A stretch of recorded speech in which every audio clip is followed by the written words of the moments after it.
आम के बगीचे का भूत। यह कहानी एक गांव की है।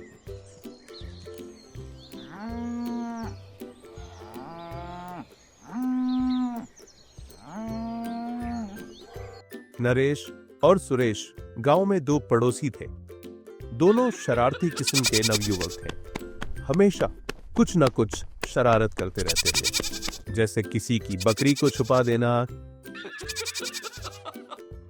किसी की गाय को दूसरे के खूंटे पर बांध देना,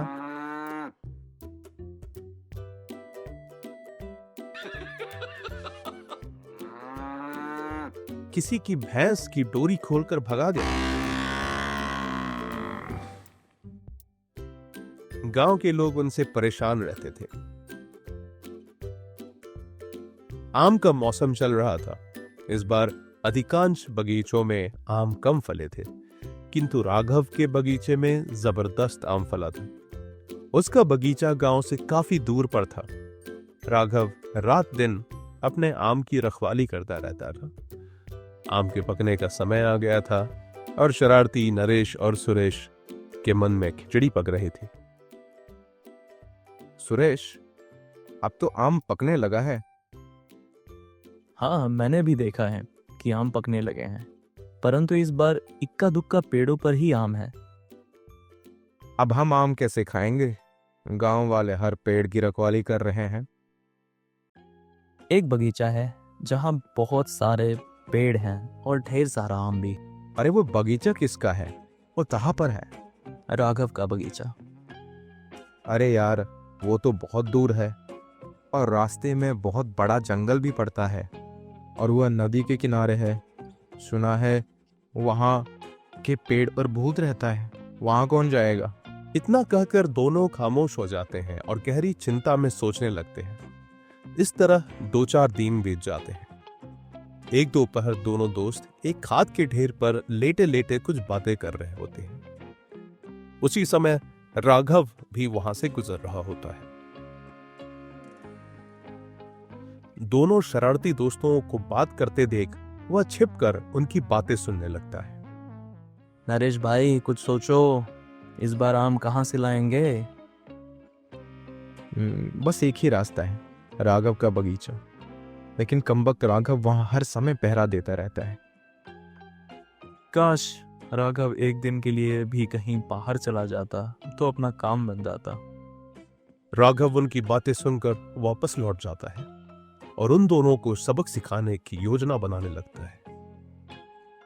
अगली सुबह राघव नए कपड़े पहनकर गांव के चौपाल पर एक पेड़ के नीचे पहुंचता है, जहां नरेश और सुरेश बैठे होते हैं।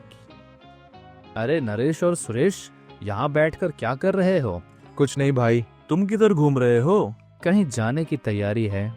अरे क्या बात है? आज अचानक शहर जाना पड़ रहा है।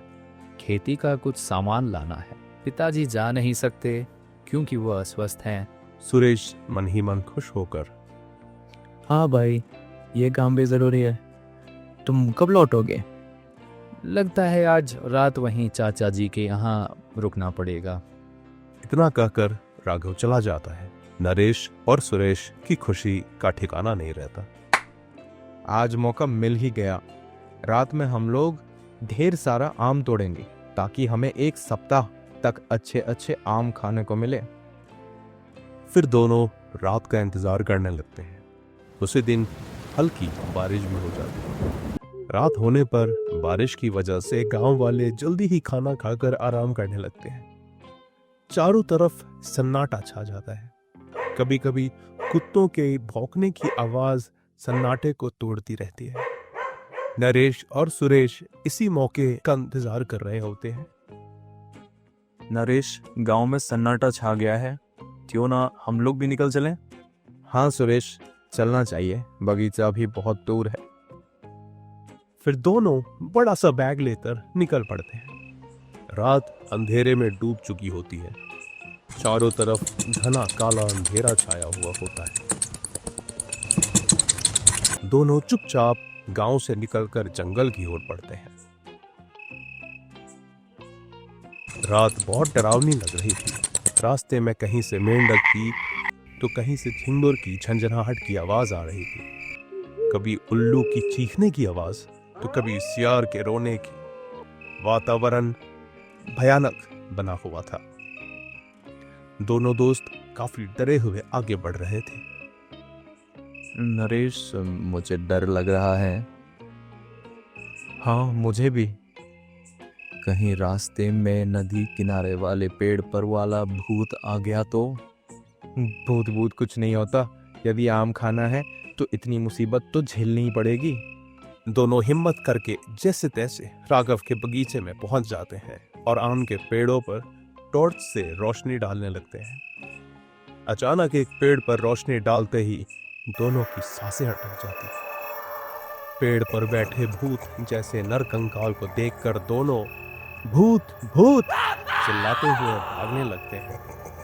भूत भी पेड़ से उतरकर उनके पीछे पीछे चलने लगता है। दोनों बदहवास होकर गिरते पड़ते भागने लगते हैं। दिन की बारिश की वजह से रास्ते में जगह जगह कीचड़ जमा हो गया था। दोनों उसी कीचड़ में गिरते पड़ते भागे जा रहे थे, जिससे उनका चेहरा कीचड़ से सराबोर हो गया। दोनों भूत भूत चिल्लाते हुए गांव में पहुंच जाते हैं। शोर सुनकर सारे गांव वाले अपने अपने घरों से रोशनी और डंडा लेकर बाहर निकल पड़ते हैं। दोनों को भागते देखकर गांव वाले चोर चोर कहकर उनके पीछे दौड़ते हैं और डंडों से पिटाई शुरू कर देते हैं। कोई उन्हें पहचान नहीं पाता और दोनों पिटते रहते हैं। तभी भूत के कंकाल का भेष धारण किए हुए राघव वहां पहुंचता है। गांव वाले भूत को देखकर भूत भूत चिल्लाते हुए भागने लगते हैं। तभी राघव बोल पड़ता है, कंकाल का भेष हटाते हुए। अरे सुनो भाइयों, डरो मत, मैं राघव हूँ। गांव वाले रुक जाते हैं और राघव की तरफ देखने लगते हैं। क्या आप जानते हैं आपने जिस चोर को पीटा है वो कौन है? नहीं, हमें नहीं पता। हमें नहीं पता। नहीं, हमें नहीं हमें नहीं पता। नहीं, हमें नहीं पता। ये दोनों नरेश और सुरेश हैं। इन्होंने मेरे बगीचे से आम चुराने का प्लान बनाया था। इसी वजह से ये मुझे सारा नाटक करना पड़ा। नरेश और सुरेश दोनों एक साथ हाथ जोड़ते हैं। राघव, हमें माफ कर दो। हाँ, हमें माफ कर दो।